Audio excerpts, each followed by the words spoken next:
I stood in my wedding dress, white lace and dreams turned to ash, staring at the empty space where my groom should have been. 200 guests waited in the pews behind me, their whispers growing louder with each passing minute. My hands trembled as I clutched the note that shattered everything I'd ever believed about love. "I'm sorry, Maggie. I can't do this. Rebecca and I are leaving together. Please forgive me, Daniel." My cousin, my childhood love, gone together. And me, I was left standing at the altar of my own foolish heart. Before I begin my story, let me know in the comments where you're listening from and what time it is. I just want to know I'm not alone in this.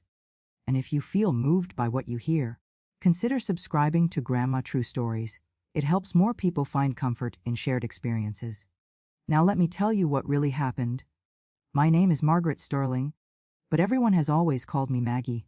I'm 72 years old now, and I've learned that some memories never fade. They just change shape over time, like stones worn smooth by a river's constant flow. I met Daniel Hayes when we were 7 years old.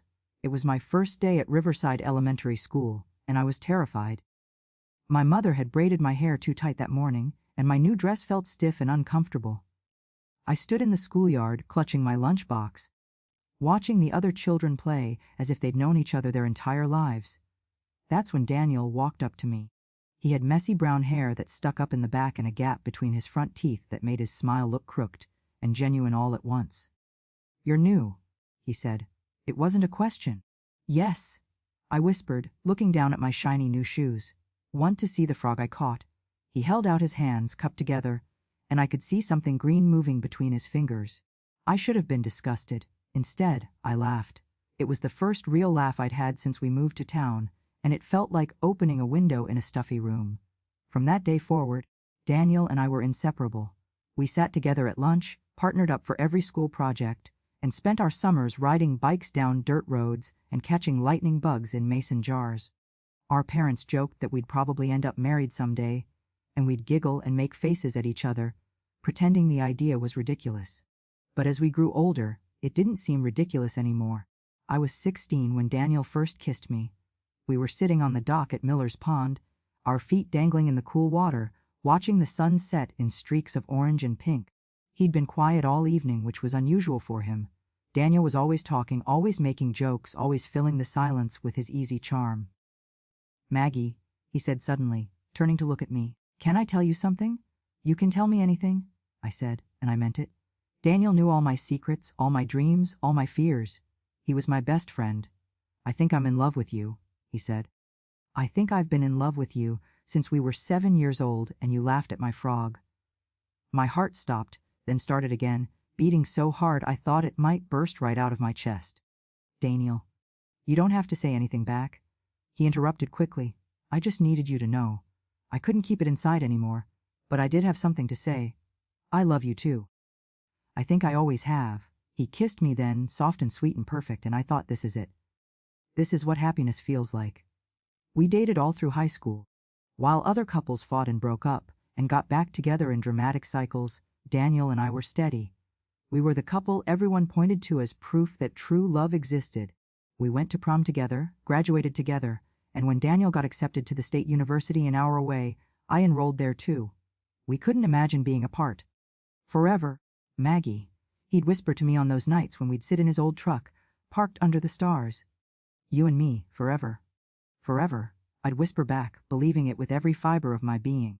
My cousin Rebecca came to live with us when we were both 22. She'd had a falling out with her parents, something about money and disappointment and too many bad decisions. My mother, ever the peacemaker, insisted Rebecca stay with us until she got back on her feet. "Family takes care of family," Mom said firmly when my father expressed doubts. "She just needs a fresh start." Rebecca was beautiful in a way I'd never been. Where I was soft and round, she was angular and sharp.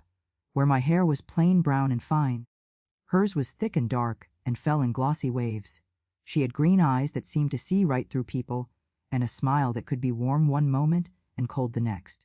"Thank you so much for letting me stay, Aunt Ruth," she said sweetly when she arrived, hugging my mother. Then she turned to me. "And Maggie, look at you, all grown up." "I hear you're engaged now." "Not yet," I said, laughing. "But Daniel and I have been talking about it." "Daniel," she repeated as if tasting the name. "Your childhood sweetheart. How quaint." Something in her tone made me uncomfortable, but I pushed the feeling away. Rebecca was family. Rebecca was going through a hard time. I needed to be kind. Daniel proposed to me 6 months later, on my 23rd birthday. He took me back to Miller's Pond, back to the dock where we'd had our first kiss, and got down on one knee with a simple gold band that had belonged to his grandmother. "Maggie Sterling," he said, his voice shaking slightly, "you've been my best friend, my partner, and the love of my life since we were 7 years old. Will you marry me?" "Yes!" I cried, tears streaming down my face. "Yes, yes, yes!" We set the wedding date for June, exactly 1 year away. I wanted everything to be perfect. I spent months planning every detail: the flowers, the music, the menu for the reception. My mother helped me sew my wedding dress by hand, delicate white lace over silk, with tiny pearl buttons down the back. Rebecca helped too. She went with me to cake tastings and helped address invitations. She seemed genuinely happy for us, and I felt guilty for that initial moment of discomfort I'd felt when she arrived. "You're going to be such a beautiful bride," she told me one evening as we folded programs for the ceremony. "Daniel is so lucky." "I'm the lucky one?" I said, smiling. "I get to marry my best friend." Something flickered in her eyes then, something I couldn't quite read. But it was gone so quickly I convinced myself I'd imagined it. The months leading up to the wedding passed in a blur of excitement and preparation. I was working as a third-grade teacher at Riverside Elementary, the same school where Daniel and I had met all those years ago, and every day felt like a gift. My students made me cards congratulating me on my upcoming wedding. Mrs. Henderson, the principal, gave me extra time off to handle last-minute details. "You only get married once, dear," she said with a knowing smile. "Make it count." I intended to do exactly that. Daniel had finished his degree in business and taken a job at his father's hardware store in town. It wasn't glamorous, but it was steady work, and we'd already picked out a small house on Maple Street, a cozy 2-bedroom with a front porch and a yard big enough for the children we dreamed of having someday. 3 kids, Daniel would say, pulling me close as we sat on the porch of our future home, not yet ours but soon to be. 2 boys and a girl. "Why not 2 girls and a boy?" I'd counter, laughing. "Fine, we'll have 6 then. 3 of each." Those were golden days, full of light and promise. But looking back now, I can see the shadows creeping in at the edges. I just didn't want to see them then. It started with small things. Daniel began working late more often. "Dad needs help with inventory," he'd explain, kissing my forehead apologetically. "You know how he is about organization." I did know. Mr. Hayes was particular about everything, so it made sense. Then there were the canceled plans. Date nights postponed. Phone calls that went to voicemail. Each time Daniel had a reasonable explanation, and each time I believed him. Because why wouldn't I? This was Daniel. My Daniel. The boy who'd shown me his frog on my first day of school. The man who promised me forever. Rebecca, meanwhile, had found a job waitressing at the diner downtown. She seemed to be settling in, free, becoming part of our lives in a way that felt both natural and slightly off balance.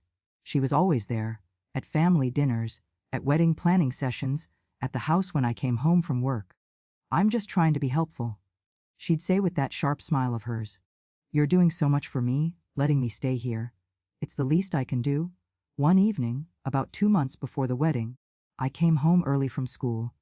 There'd been a half day for teacher training, and I decided to surprise Daniel with lunch at the hardware store. I made his favorite sandwiches, turkey and Swiss with extra pickles, and drove into town with butterflies in my stomach, feeling like a young girl in love. When I arrived at the store, Mr. Hayes was at the front counter, helping a customer with paint samples. "Maggie," he said warmly. "What brings you by?" "I brought Daniel lunch," I said, holding up the basket. "Is he in the back, Mr. Hayes' smile faltered slightly. "Daniel. Honey, he's not here. He took the afternoon off.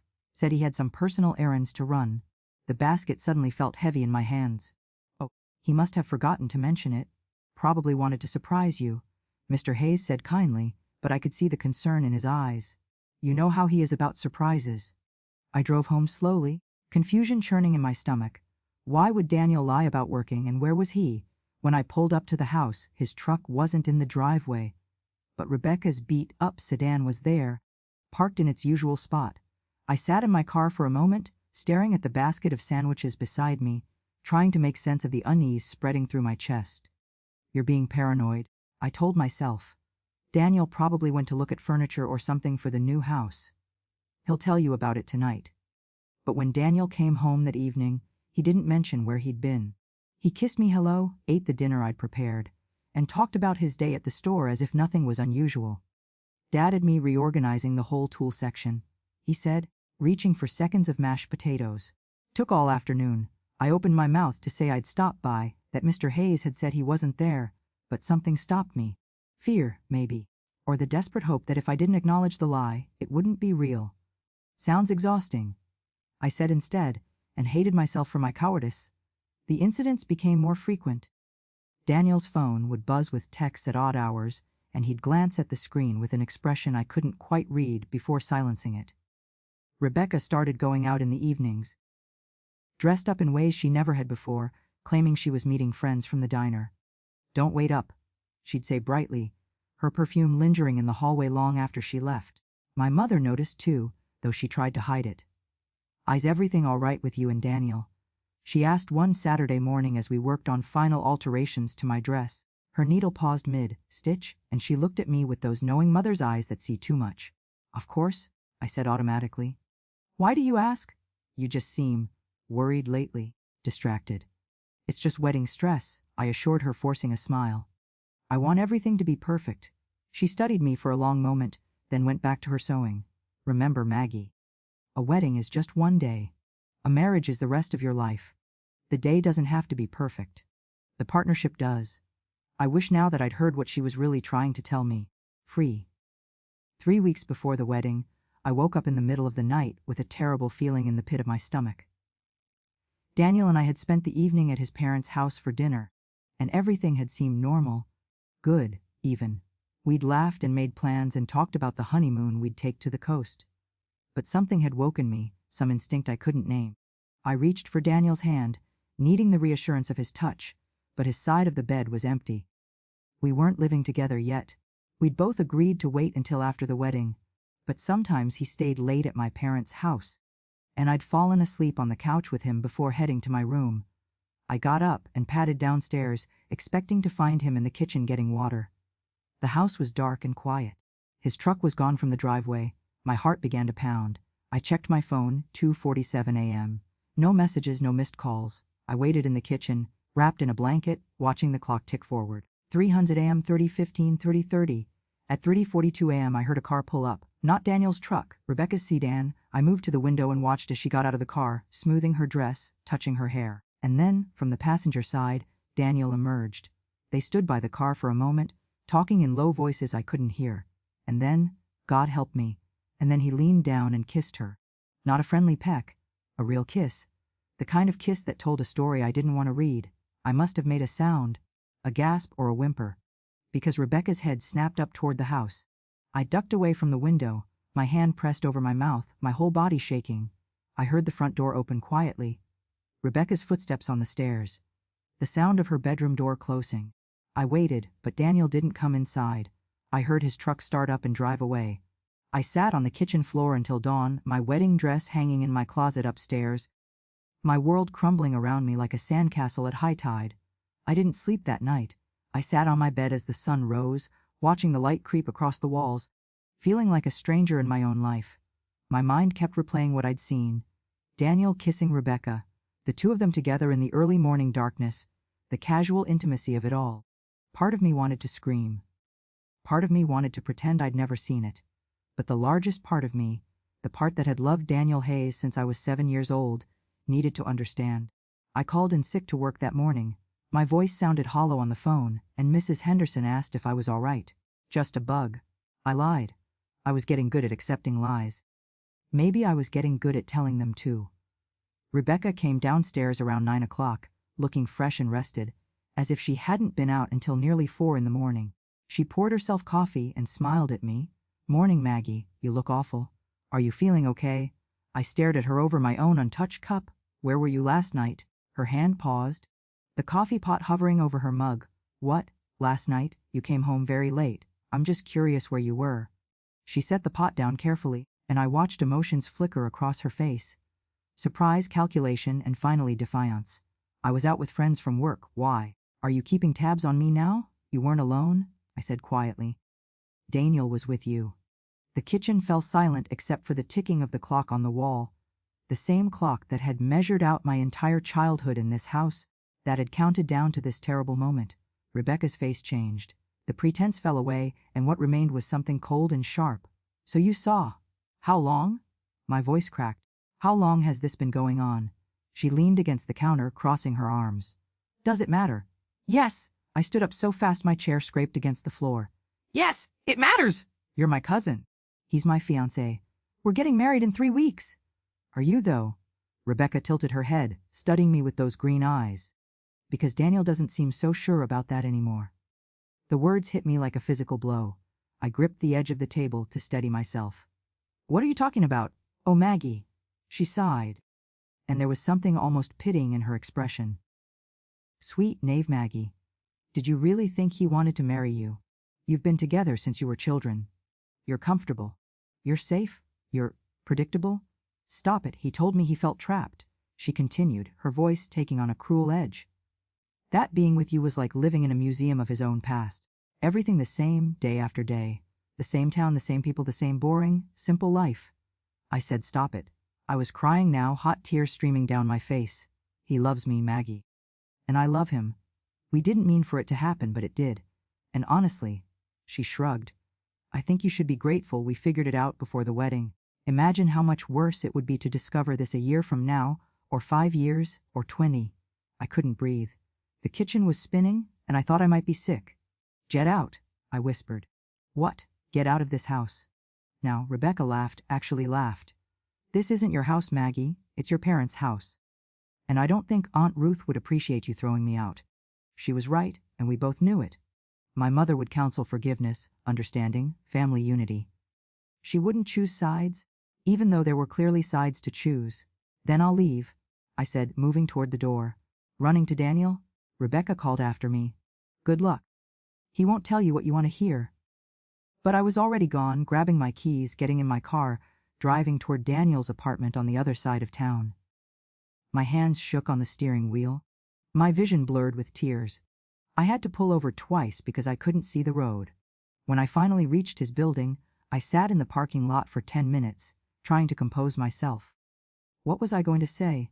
How do you confront the person you love most in the world with a betrayal you never imagined possible? I climbed the stairs to his second-floor apartment and knocked. No answer. I knocked again, harder. Daniel, I know you're in there. Your truck is here. Silence. Then, finally, I heard footsteps. The door opened just wide enough for me to see his face. He looked terrible, unshaven, his eyes red and tired. Maggie, he said my name like an apology. Is it true? I asked, my voice surprisingly steady. Are you? Are you in love with Rebecca? He closed his eyes. That was answer enough. Let me in, I said. You owe me that much. You owe me an explanation. He opened the door wider, and I stepped into the apartment we'd picked out together, the apartment where I'd imagined us starting our married life. The living room was a mess, beer bottles on the coffee table, clothes draped over the couch. This wasn't the Daniel I knew. Or maybe it was, and I'd just been too blind to see it. How long? I asked, standing in the middle of the room, refusing to sit. Maggie, please. How long? He sank onto the couch, his head in his hands. 4 months. It started 4 months ago. 4 months. Free, while I'd been addressing wedding invitations and choosing flowers and sewing pearls onto my dress. While I'd been planning our future, he'd been building a different one behind my back. Why? The word came out as barely a whisper. Why would you do this to me? To us? I don't know, he said miserably. It just happened. She understood things about me that you don't. She? Don't you dare. I interrupted, my voice shaking with rage now. Don't you dare make this about me not understanding you. I've known you since we were 7 years old, Daniel. I know your favorite color is blue because of the sky on summer days. I know you're afraid of thunderstorms because you got lost in one when you were 9. I know you wanted to be a veterinarian until you realized you couldn't stand seeing animals in pain. I know every single part of you. That's the problem, he burst out, standing up. You know everything. There's nothing new, nothing exciting. It's all just predetermined. We've been on this track since we were kids, and I never questioned it because everyone expected it. My parents, your parents, the whole damn town. Daniel and Maggie meant to be, end of story. So this is my fault. I couldn't believe what I was hearing. I loved you too well. I knew you too deeply. That's the crime I committed. No, Maggie, that's not. He reached for me, but I stepped back. Don't touch me. My voice was ice. Are you calling off the wedding? He didn't answer, just looked at the floor.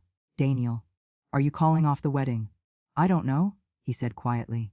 I need time to think, to figure out what I want.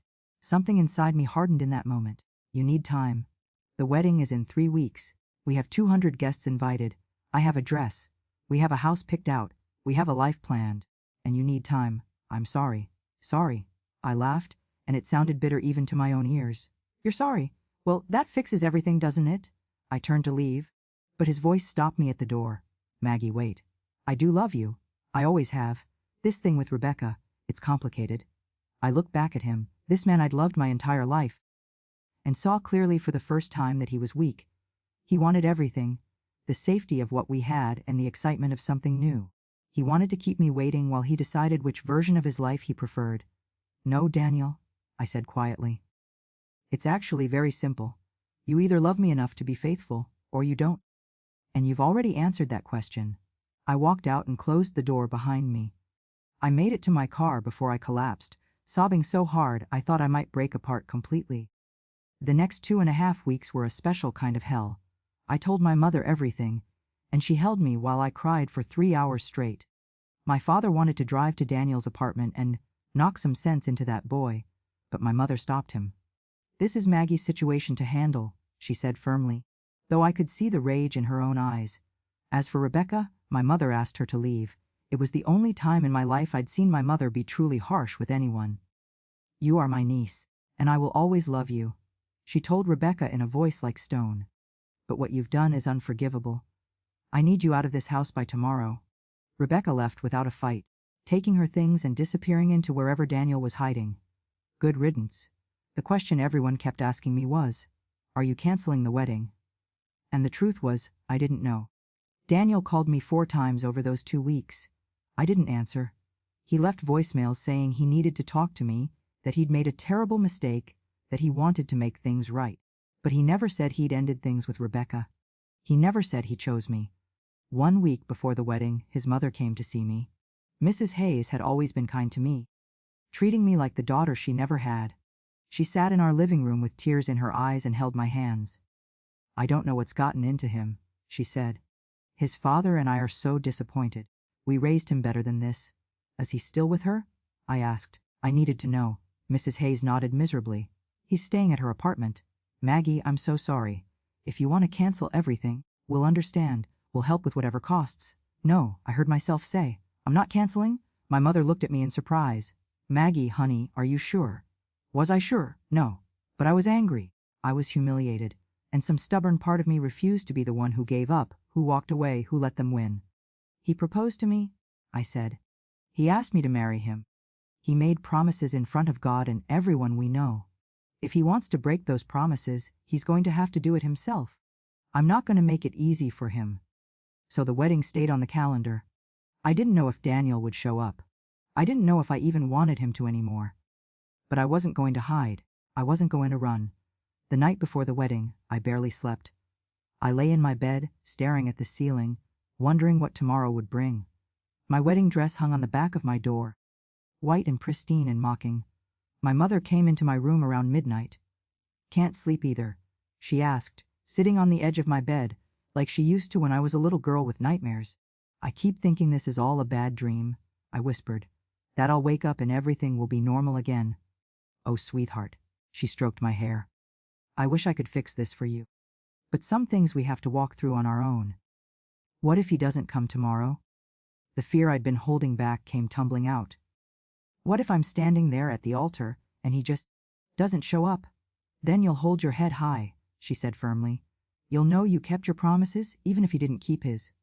That matters, Maggie. Character matters. It doesn't feel like it matters, I said, tears slipping down my cheeks. It feels like I'm the fool. You're not a fool for loving someone. You're not a fool for believing in promises. He's the fool for throwing it all away. She kissed my forehead. Try to get some rest. Whatever happens tomorrow, you're not alone. You understand? I understand, but I didn't sleep. I watched the hours tick by, 1 a.m., 2 a.m., 3 a.m., the same hours when I'd seen Daniel and Rebecca together that night. The same hours when my world had started to crumble. At 5 a.m. I got up and took a shower. At 6, my mother and my Aunt Linda came to help me get ready. They did my hair in soft curls, pinned flowers into it, helped me step into my dress and button up all those tiny pearl buttons. When I looked in the mirror, I saw a bride. I looked beautiful. I looked exactly like I'd always dreamed I would on my wedding day. But my eyes were empty. "You don't have to do this," my mother said quietly. "Even now. We can call everyone. We can cancel." "No," I said. "I'm seeing this through." At 10 a.m. we arrived at St. Mary's Church. 200 guests were already filling the pews, friends, family, neighbors, everyone from our small town who'd watched Daniel and me grow up together. Their faces were full of questions and pity and curiosity. I waited in the bride's room with my bridesmaids, my childhood friends Sarah and Jennifer, who'd stood by me through all of this with fierce loyalty. They kept trying to make me laugh, to distract me, but their eyes kept darting to the door, watching for news. At 10:30 my father knocked. "Everyone's here," he said, his voice tight. Except the groom?" I finished. "Is his family here?" "His parents are in the front pew." They looked devastated. 10:45. The ceremony was supposed to start at 11. My hands began to shake. "Maybe he's just running late," Sarah said hopefully. "There's no traffic in this town," I said flatly. 10:50. The organist had started playing soft music, trying to fill the awkward silence. 10:55. My father squeezed my hand. "Maggie, I think we need to." That's when Mrs. Hayes burst into the room, her face red and tear-streaked. She was holding a piece of paper. "He's not coming," she sobbed. "I just found this in my purse. He must have slipped it in before we left the house." She handed me the note with shaking hands. My vision blurred as I read it. "Mom and Dad, I'm so sorry to do this to you. I know how much you've invested in this wedding, how much you believed in Maggie and me. But I can't marry her. I don't love her the way I should. Rebecca and I are leaving town. We're going to start fresh somewhere else, away from all the judgment and expectations. Please tell Maggie I'm sorry. Tell her she deserves better than me. Tell her I hope she finds someone who can love her the way she deserves. I'll call you when we've settled somewhere. I'm sorry." Daniel, the paper slipped from my fingers and drifted to the floor. The room spun. I heard voices, my mother, Mrs. Hayes, my friends, but they sounded far away, like I was underwater. "He's gone," I whispered. "He really did it. He ran away with Rebecca. That coward," my father growled. "That absolute coward." Mrs. Hayes was sobbing. "I'm so sorry, Maggie. I'm so sorry. I don't know what happened to my son. This isn't the boy I raised." I picked up my bouquet, white roses and baby's breath, chosen months ago with such care and joy. I looked at my reflection one more time in the mirror. A bride, a beautiful abandoned bride. "I need to tell everyone," I said, my voice sounding hollow and distant. "They're all waiting." "Maggie." "No." My mother started, but I was already moving toward the door. I walked down the hallway of the church, my white dress rustling, my heels clicking on the tile floor. My bridesmaids followed behind me, uncertain what to do. I could hear the murmur of voices from the sanctuary, 200 people wondering what was happening. I stepped through the doors. The sanctuary fell silent, every head turned to look at me. I saw my third-grade students sitting with their parents. I saw my neighbors, my teachers, Daniel's friends, our entire community. I saw the altar where I was supposed to promise forever to someone who couldn't even keep his promise to show up. I walked down the aisle alone. No father to give me away, no groom waiting at the end. I walked all the way to the front and turned to face everyone. "Daniel's not coming," I said, and my voice didn't shake. "He's left town with my cousin Rebecca. There's not going to be a wedding today." The whispers erupted immediately. Shock, outrage, pity. I saw women clutching their hearts. I saw men shaking their heads in disgust. I saw the mixture of horror and fascination that comes when people witness someone else's tragedy. "I want to thank you all for coming," I continued. "The reception hall is already paid for, and there's food and cake and music. You're welcome to go and celebrate something. Life, maybe. The fact that you're not me." A few people laughed nervously. Most just stared. "I'm sorry you wasted your time," I said. "I'm sorry I wasted mine." Then I turned and walked back down the aisle, out of the church, into the bright June sunshine. I kept walking, past the parked cars, past the people starting to file out behind me, past the life I'd thought I was going to have. I walked until I reached Miller's Pond, the same dock where Daniel had first kissed me, where he'd proposed. I sat down in my wedding dress, right there on the wooden planks, and I cried. I cried until there was nothing left inside me but emptiness. The days after the wedding that never was blurred together in a haze of pain and humiliation. I moved through my life like a ghost, going through the motions but not really present. My mother tried to get me to eat, but food tasted like ash. My father offered to hunt Daniel down, but what would be the point? He'd made his choice. The whole town knew what had happened. How could they not? 200 witnesses had seen me stand at that altar alone. I couldn't go to the grocery store without seeing pity in people's eyes. I couldn't walk down Main Street without hearing the whispers that stopped abruptly when I got too close. Poor Maggie Sterling. Can you imagine? On her wedding day. I always thought Daniel was such a nice boy. Just goes to show you never really know someone. And with her own cousin. That's the part I can't get over. I called the school and took a leave of absence. I couldn't face my students, their innocent questions, their curiosity about why Mrs. Sterling wasn't Mrs. Hayes now. Mrs. Henderson was understanding. Take all the time you need, she said gently. Your job will be here when you're ready. But would I ever be ready? I felt broken in a fundamental way, like something inside me had shattered, and I didn't have the pieces to put it back together. 2 weeks after the wedding, I was sitting on my bed in my pajamas at 2 in the afternoon when my mother knocked on my door. Maggie, you have a visitor. I don't want to see anyone, I said, staring at the wall. I think you'll want to see this person. It's Daniel's mother, Mrs. Hayes. Part of me wanted to refuse. I couldn't bear to see the resemblance to Daniel in her face, to be reminded of what I'd lost. But another part of me was curious. Why would she come here? I put on a robe and went downstairs. Mrs. Hayes was sitting in our living room, a cardboard box on her lap. She looked like she'd aged 10 years in 2 weeks. Her eyes were red-rimmed, her face drawn. Maggie, she said when she saw me, thank you for seeing me. I wasn't sure you would. What do you want? I didn't mean to sound harsh, but I was too tired to be polite. I wanted to give you these. She held out the box. They're from Daniel's room. Things of yours, I think. Photos, letters, gifts you gave him over the years. I thought you might want them back. Or, she paused, her voice cracking. Or you might want to burn them. I'd understand either way. I took the box. It was heavier than I expected. Inside, I could see the edge of a photo frame. The corner of a teddy bear I'd won for him at the county fair when we were 15. Have you heard from him? I asked. Mrs. Hayes nodded, tears spilling down her cheeks. He called 2 days ago. He and Rebecca are in Colorado. He got a job at a ski resort. She laughed bitterly. A ski resort. He's never even been skiing in his life. Is he happy? I hated myself for asking. But I needed to know. He says he is. He says he's sorry about the way it happened, but he's where he's supposed to be. She looked at me with anguish in her eyes. Maggie, I'm so ashamed of my son. What he did to you, there's no excuse for it. None. And I need you to know that his father and I don't support it.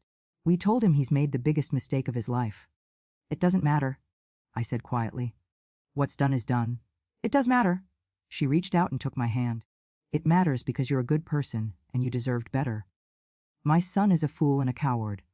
And someday he's going to realize what he threw away, and it's going to destroy him. I didn't believe her.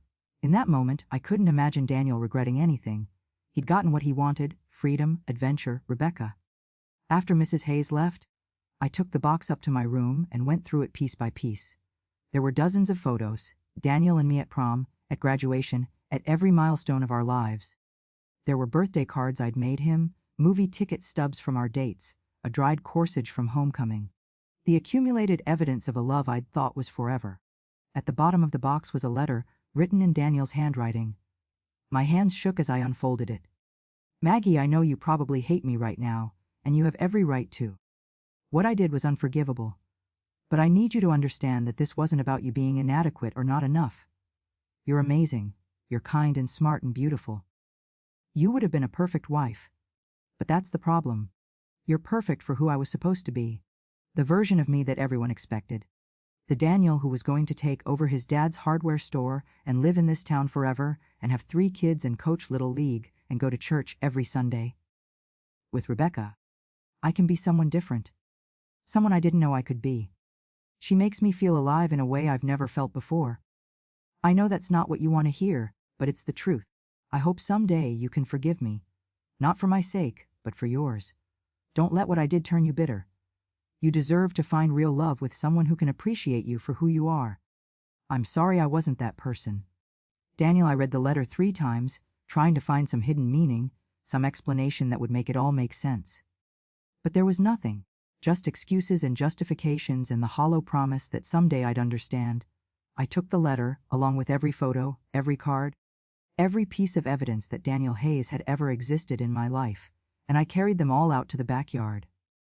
My father had a burn barrel where he disposed of yard waste. I threw everything in and lit a match. My mother came out and stood beside me as I watched it all burn. She didn't say anything, just put her arm around my shoulders as the flames consumed my past. "What do I do now?" I whispered. "How do I move forward from this?" "One day at a time," she said. "Some days will be harder than others. But you will move forward, Maggie. You're stronger than you know." I didn't feel strong. I felt hollowed out, empty, like there was nothing left of who I used to be. But I knew she was right. I couldn't stay frozen in this moment forever. The next day I got out of bed. I showered. I got dressed in real clothes. I went downstairs and ate breakfast with my parents. Small steps, but they were steps. The day after that, I went for a walk around town. I held my head high, even when I saw people staring. I was done hiding. A week later, I went back to work. My students welcomed me with cards they'd made and awkward hugs. They didn't ask about the wedding.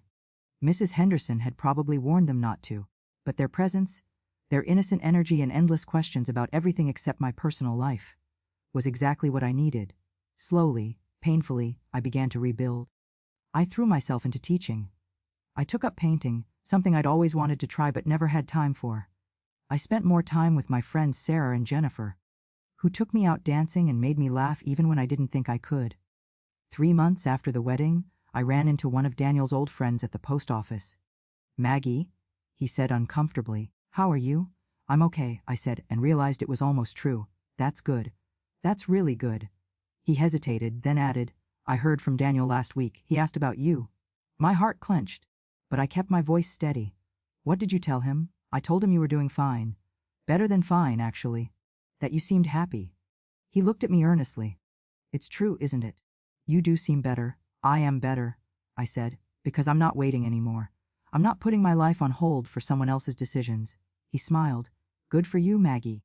Really, as I walked home that day, I realized something important. I wasn't over what Daniel had done. The wound was still there, still tender, but it was healing, and I was discovering that there was life beyond the pain, a whole world I'd never explored, because I'd been so focused on one path, one plan, one person. Maybe Daniel had done me a favor. He'd forced me to find out who Maggie Sterling was when she wasn't half of Daniel and Maggie, and I was starting to like the woman I was discovering. A year passed. Then too, life developed a new rhythm, one that didn't include Daniel Hayes or thoughts of what might have been. I threw myself into my work, eventually becoming the lead teacher for 3rd grade at Riverside Elementary. I took a pottery class on weekends. I traveled to the coast with Sarah and Jennifer, my first real vacation in years. I learned to be alone without being lonely. The town eventually stopped whispering. New scandals replaced mine. Life moved on as it always does. I heard about Daniel and Rebecca occasionally through the small town grapevine. They'd moved from Colorado to Arizona. Rebecca was pregnant. They'd gotten married at a courthouse. His parents rarely spoke to him anymore. The rift had grown too wide to bridge. Each piece of news used to feel like a knife twisting in my chest. But gradually, the pain dulled. By the 3rd year, I could hear Daniel's name without flinching. I could see wedding dresses in shop windows without feeling sick. I could imagine a future that didn't include him. It was in my 4th year of healing that I met Thomas Mitchell. He came into the hardware store where I was buying supplies for a classroom project. Mr. Hayes had retired and sold the business to a family friend, which made it easier to shop there. Thomas was standing in the paint aisle, looking utterly lost, holding 2 nearly identical samples of beige. "Excuse me," he said, catching my eye. "You look like someone who might have an opinion. My daughter says I need to paint the living room, but I can't for the life of me tell the difference between Sandy Shore and Desert Dream." I looked at the samples. "They're both beige." "Exactly!" He laughed, a warm, genuine sound. "That's what I told her. But apparently there's a difference, and it matters very much." "Go with Sandy Shore," I said, smiling despite myself. "It has warmer undertones. Desert Dream might look too gray in certain light." He looked at me with something like wonder. "You just saved me from making a terrible mistake." "Thank you. Happy to help. I'm Thomas, by the way. Thomas Mitchell. I just moved to town last month. Maggie Sterling. I teach at the elementary school. Hey! You must know my daughter then? Emma Mitchell. She's in 4th grade. I did know Emma, a sweet, quiet girl with big brown eyes who always did her homework on time. She's a lovely child, she is. His face softened. My wife passed away 2 years ago.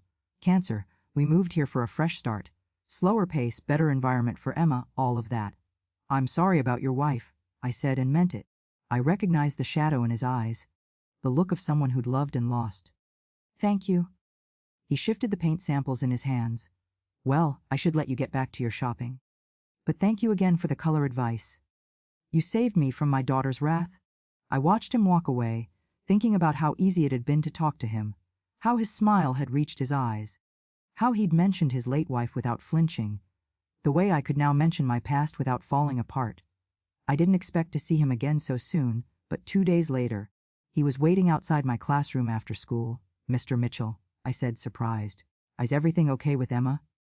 Oh yes, she's fine. She's at her grandmother's house right now.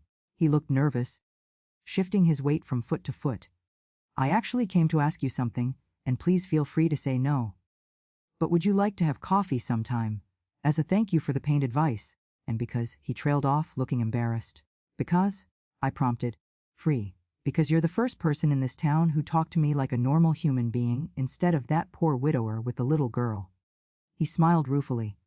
Everyone means well, but the pity gets exhausting. I understood that feeling better than he knew.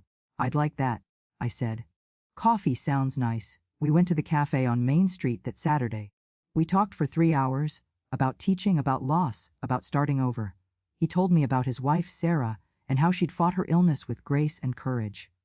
I told him about Daniel, about being left at the altar, about learning to rebuild my life from the ashes.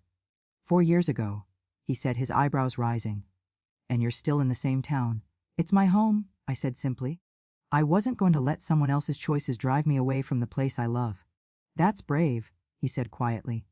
A lot of people would have run it. I thought about it, I admitted. But running away doesn't solve anything. It just moves the pain to a different location. He nodded slowly. I ran. That's what moving here was, running from all the memories, all the places where Sarah and I had been happy. I thought it would help. Did it? Not really. I brought the grief with me. He stirred his coffee absently. But what it did do was give Emma and me a chance to create new memories, new traditions, a new life that honors the old one but isn't trapped in it. I liked the way he talked about his late wife, with love and sadness, but also with acceptance. There was no bitterness in him, no anger at the universe for taking her too soon, just a quiet understanding that life is both beautiful and tragic, often at the same time. We started seeing each other regularly after that. Nothing rushed, nothing dramatic. Just coffee dates that turned into dinner dates that turned into long walks in the park. He introduced me to Emma properly, and she was cautiously welcoming, clearly protective of her father but willing to give me a chance. Do you like books? Emma asked me the first time I came to their house for dinner. I love books, I said. I'm a teacher, remember. Books are kind of my thing. What's your favorite? She was testing me, I realized, trying to figure out if I was worthy of her father's time.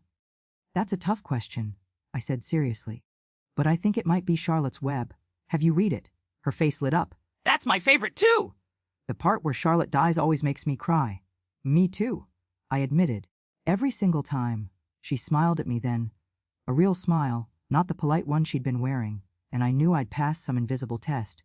Thomas and I dated for a year before he proposed. We were sitting on a bench by Miller's Pond, the same pond where Daniel had first kissed me, where he'd proposed, where I'd cried in my wedding dress. But with Thomas, the memories didn't hurt. They felt like they belonged to a different person, a different life. Maggie, Thomas said, taking my hand. I never thought I'd love anyone again after Sarah. I thought that part of my life was over. But you've shown me that the heart has more capacity than we think. Loving you doesn't diminish what I had with Sarah. It's just different. New? I know what you mean, I said softly. I never thought I'd trust anyone again after Daniel. But you're not him. This isn't that. No, it's not. He pulled out a simple gold band, no diamonds, no drama, just a solid circle of promise. I'm not asking you to forget your past. I'm just asking if you'd like to build a future with me. Will you marry me? I looked at the ring, at his hopeful face, at the pond that had witnessed so many moments of my life. And I realized that this was what moving forward looked like. Not forgetting, not pretending the pain never happened, but choosing to step into something new despite the scars. Yes, I said. Yes, I'll marry you.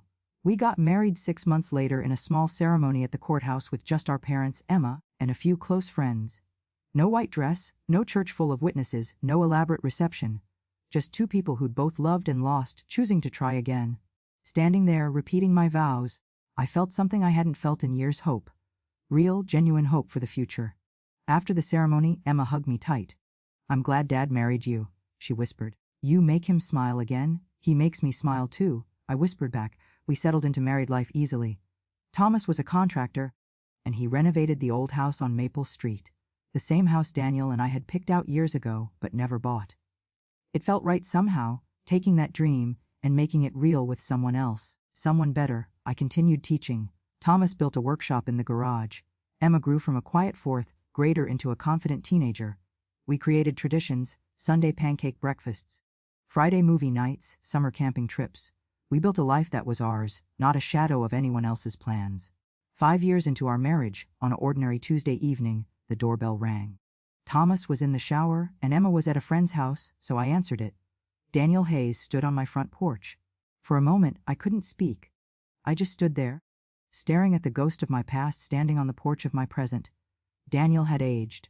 His hair was thinner, graying at the temples. Lines creased his forehead and bracketed his mouth. He looked tired in a way that went deeper than lack of sleep, tired in his soul. "Maggie," he said, and his voice cracked on my name.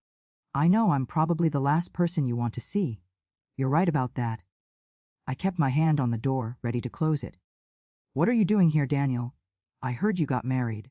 I needed to. He ran his hand through his hair, a gesture I remembered from a lifetime ago. "Can I come in?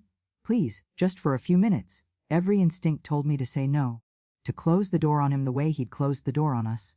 But curiosity won out. Curiosity and perhaps a need to see this through to its final chapter. 5 minutes, I said, stepping aside. He walked into my living room, looking around at the life I'd built. The photos on the mantel, Thomas and me on our wedding day, Emma at her 8th grade graduation, family vacations. The pottery I'd made in my weekend classes. The comfortable furniture, the warm colors, the evidence of a happy home. "You have a beautiful house," he said quietly. "Thank you. What do you want, Daniel?" He turned to face me, and I saw something in his eyes I'd never seen before: regret.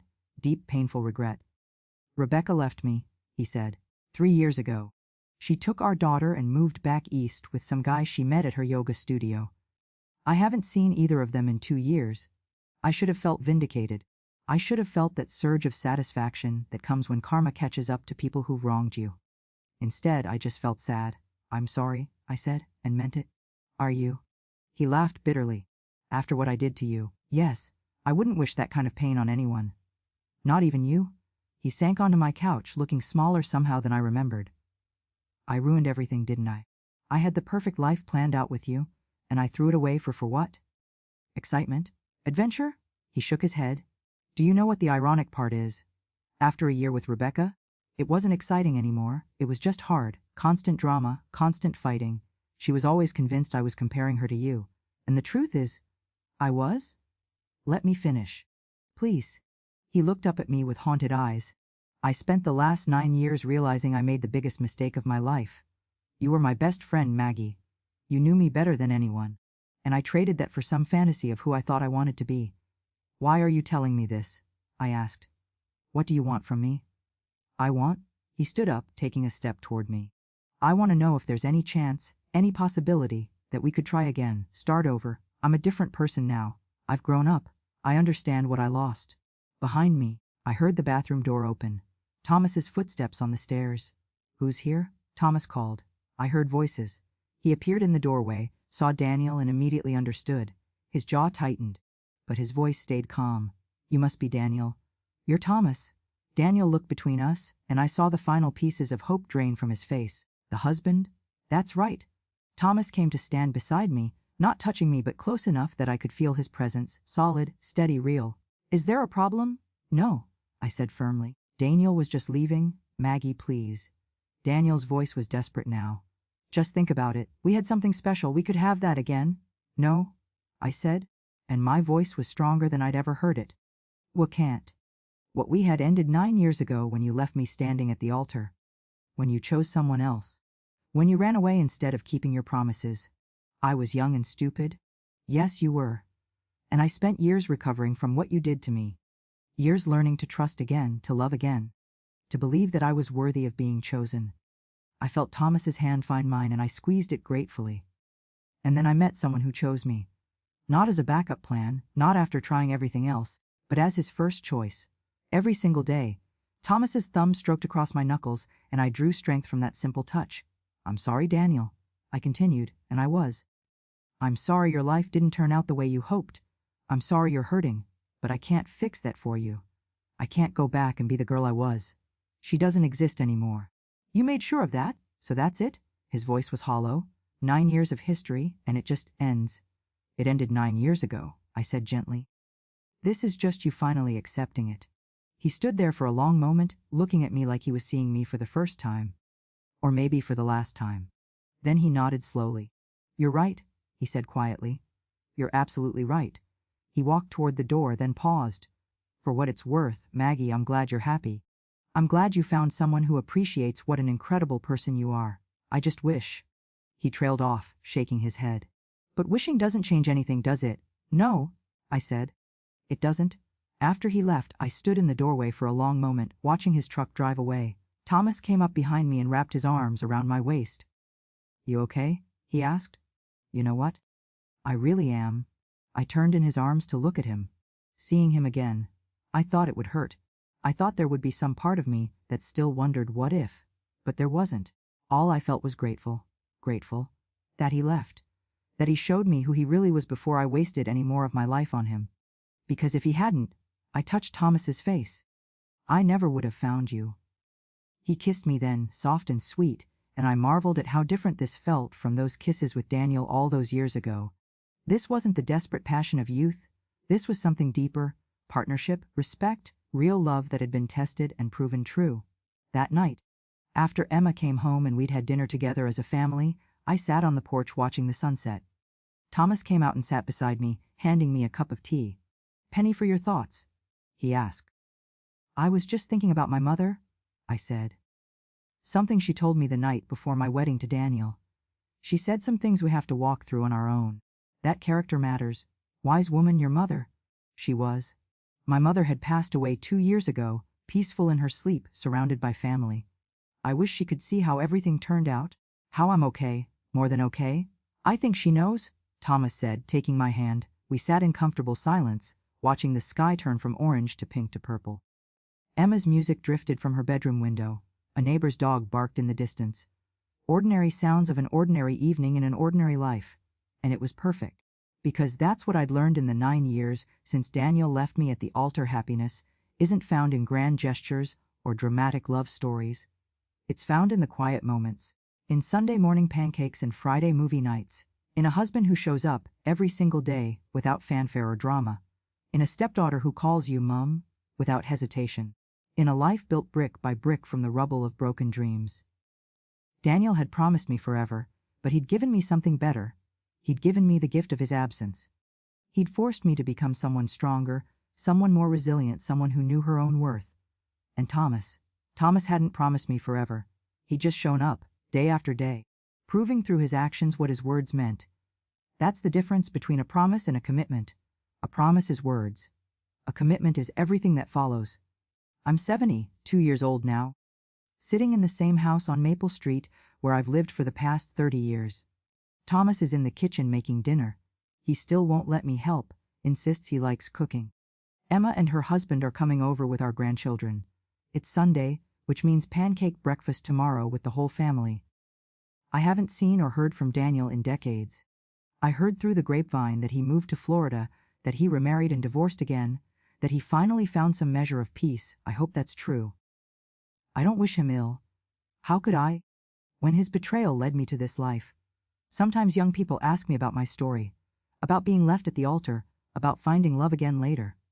They expect me to be bitter. They're always surprised when I'm not. Wasn't it hard? They ask. Didn't you hate him? And I tell them the truth. Yes, it was hard.